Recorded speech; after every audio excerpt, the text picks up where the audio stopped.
look at the development of the case. The UN Security Council should stop all the activities related to denuclearization. This is very clear stated. Right now, the situation over the Korean Peninsula is sensitive. On many occasions, China reiterated that all parties should exercise restraint and do not escalate the tension. And these kind of actions is very dangerous. For a long-term period, China always pushed for denuclearization and peace and stability of the region and reach this goal through dialogue and consultation.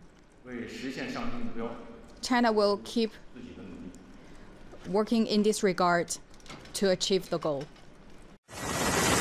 As US Navy ships head to the Korean Peninsula, Pyongyang has accused Washington of pushing the region to the brink of war. The North Korean Foreign Ministry said the US was bringing huge nuclear strategic assets to the area. Tension is rising amid concerns the North may conduct a sixth nuclear weapons test in defiance of the UN. Trump says it's North Korea which makes things complicated, but it's the other way round. It's not the Democratic Republic of North Korea, but the US. A nuclear test is something that our Supreme Headquarters decides on. The Trump administration has warned that the US policy of strategic patience with North Korea is over.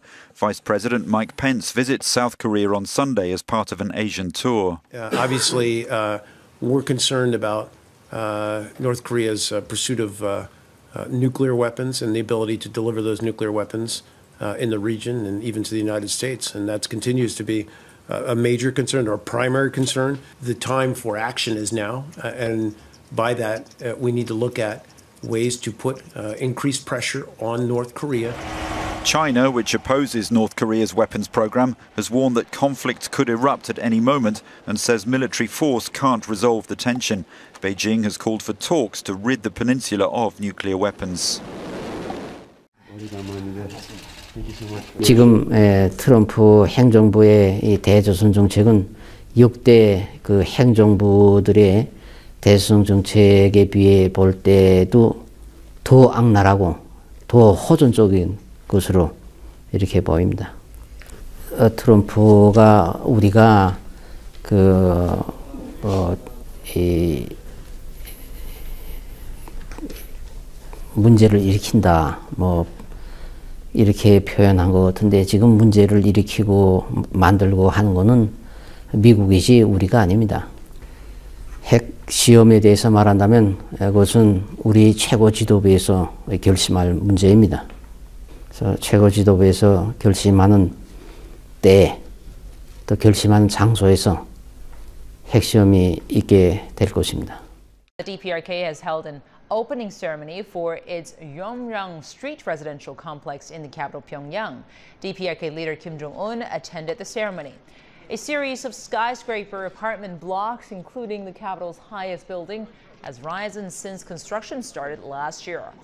Yonryang Street runs past the country's top third-level institution, Kim Il-sung University. The opening comes 2 days after the DPRK celebrates the 105th anniversary of the birth of founding father Kim Il-sung.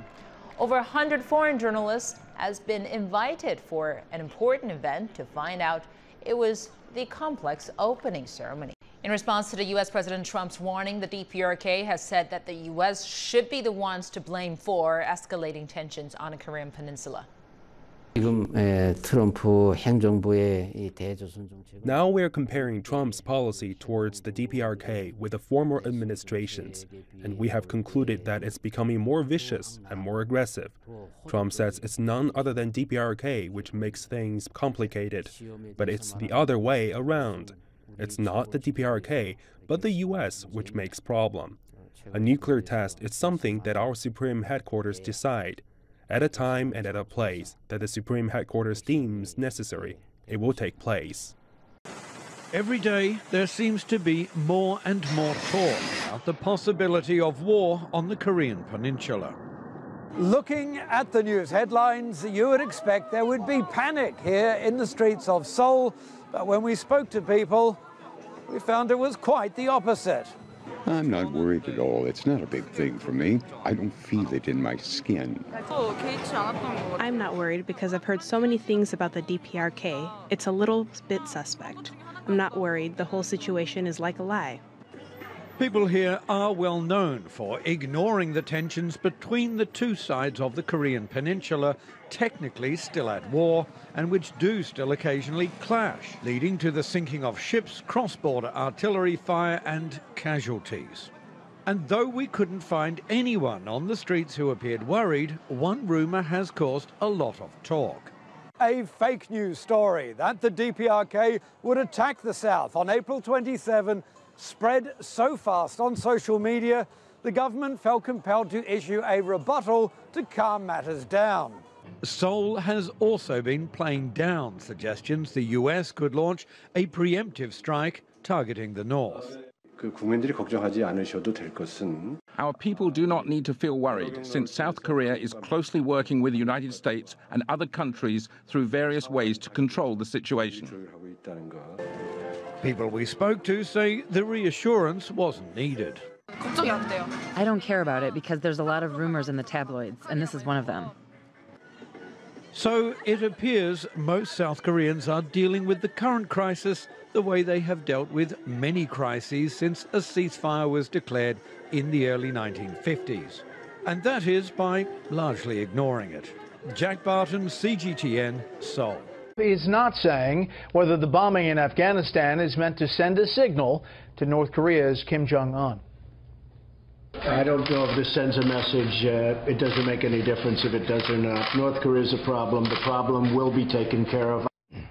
North Korea is putting on a happy face in the face of increasing pressure by the U.S. over the North's weapons program. The communist nation took the rare step today of having Western journalists on hand for a public ceremony. Senior Foreign Affairs correspondent Greg Palcott reports tonight from Pyongyang. North Korean defiance was on display on the streets of Pyongyang today. Amid new reports, the North might be preparing another nuclear test or missile launch to mark the anniversary Saturday of the birth of the country's founder, Kim Il-sung, the grandfather of current leader Kim Jong-un. The regime organized a mass turnout of residents and soldiers to mark the opening of a new government-backed building complex in the capital. North Korean Prime Minister Park Bong-joo said, among other things, the project was a sign North Korea would not be cowed by America and international sanctions, adding the achievement had the symbolic impact of 100 thermonuclear bombs. This event in Pyongyang symbolic of the leadership of Kim Jong-un in addition to keeping his foreign foes at bay with his nuclear and missile program and his internal enemies down through a variety of ways. He's trying to keep the public to some degree satisfied with at least limited economic growth and reforms. Kim Jong-un, in fact, happily officiated at the ribbon cutting for the new complex, but he no doubt has other things on his mind, like President Trump and his talk about North Korean ally China helping in the dispute, as well as that still possible U.S. military option and reports of the Trump administration planning more sanctions. One resident angrily rejected those. We don't really care, and we lived under the sanction of U.S. since the very first day, so we don't really give it a damn.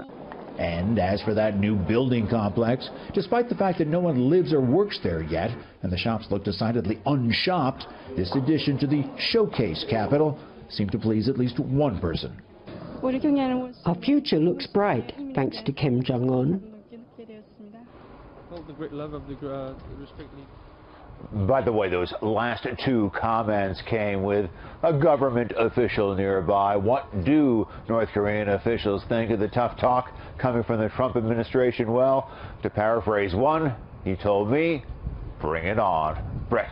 Greg Palcott, live in the early morning in Pyongyang. Greg, thank you.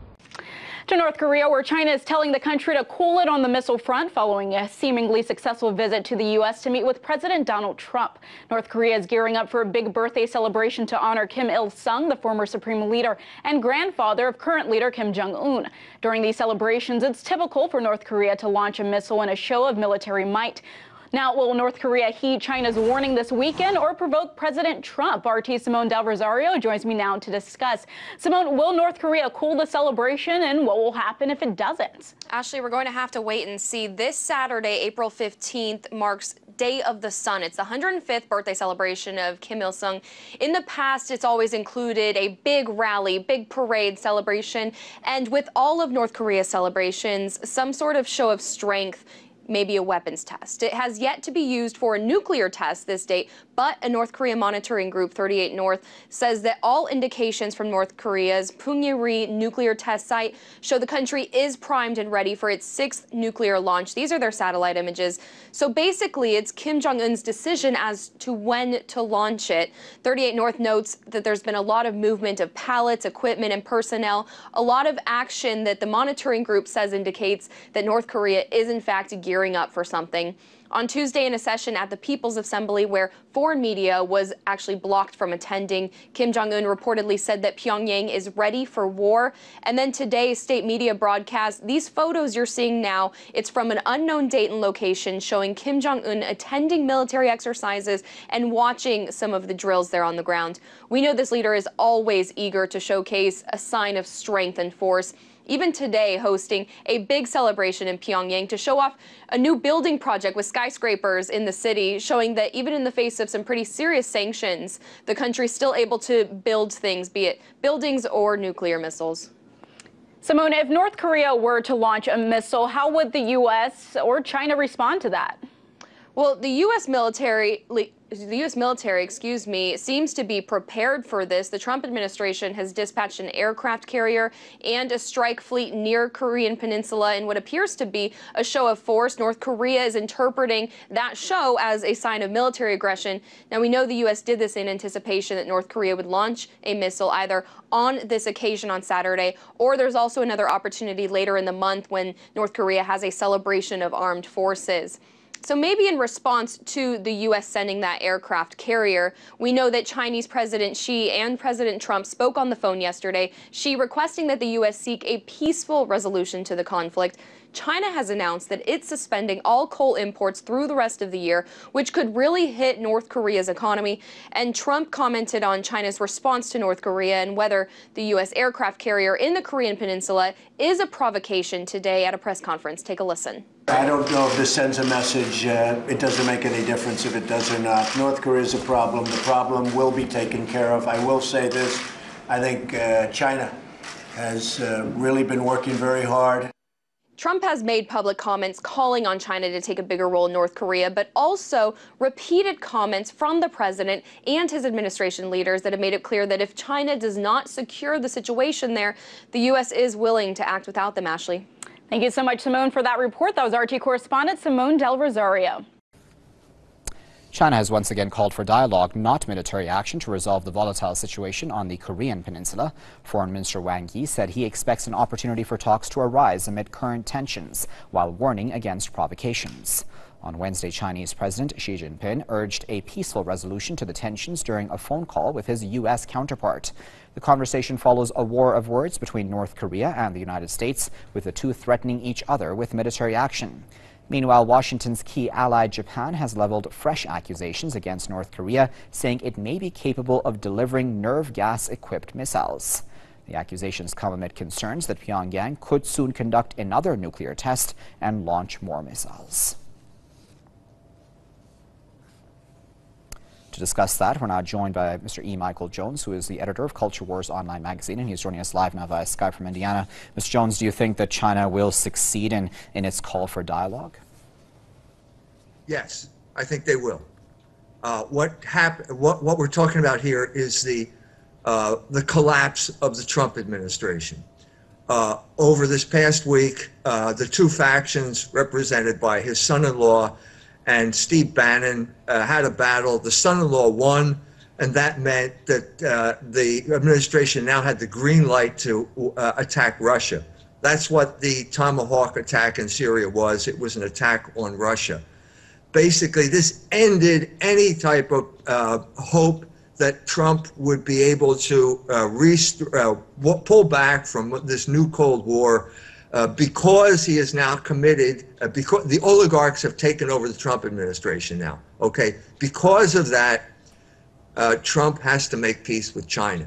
So Trump met the same night he fired off the Tomahawk missiles. He meets with the premier of China, and basically he repudiates everything he said in the campaign. Okay, China is not manipulating the currency.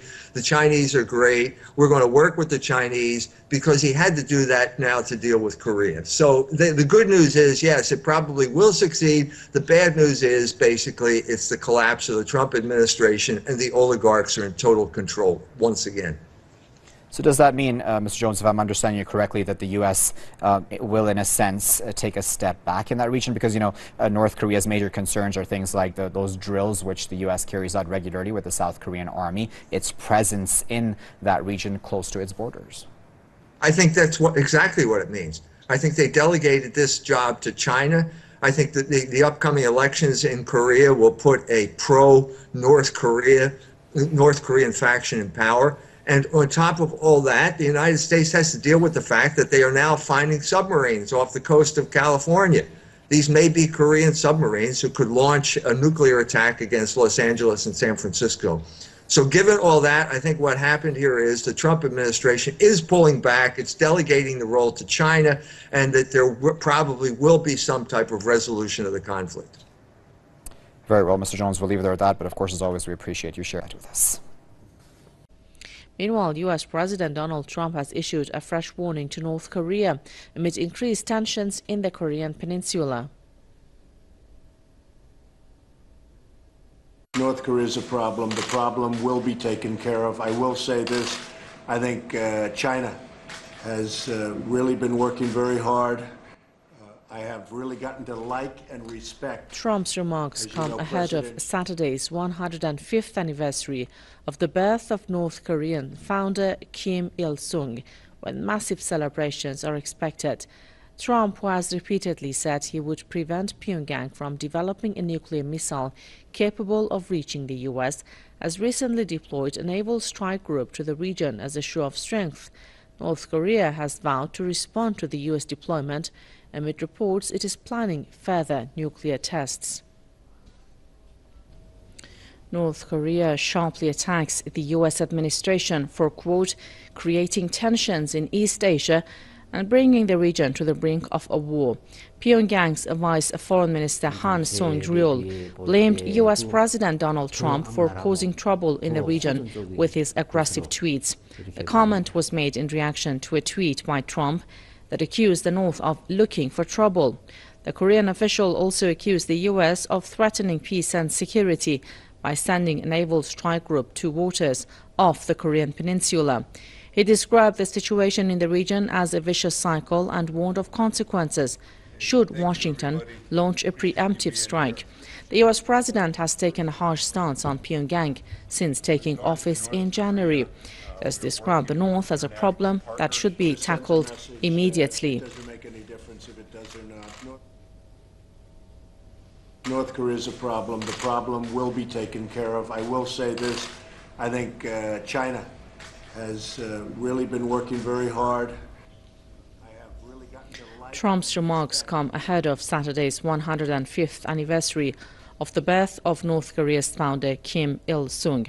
The country is expected to hold massive celebrations and launch a missile test to mark the occasion. Meanwhile, an unnamed White House foreign policy advisor has said that the U.S. is assessing military options in response to North Korea's weapons programs.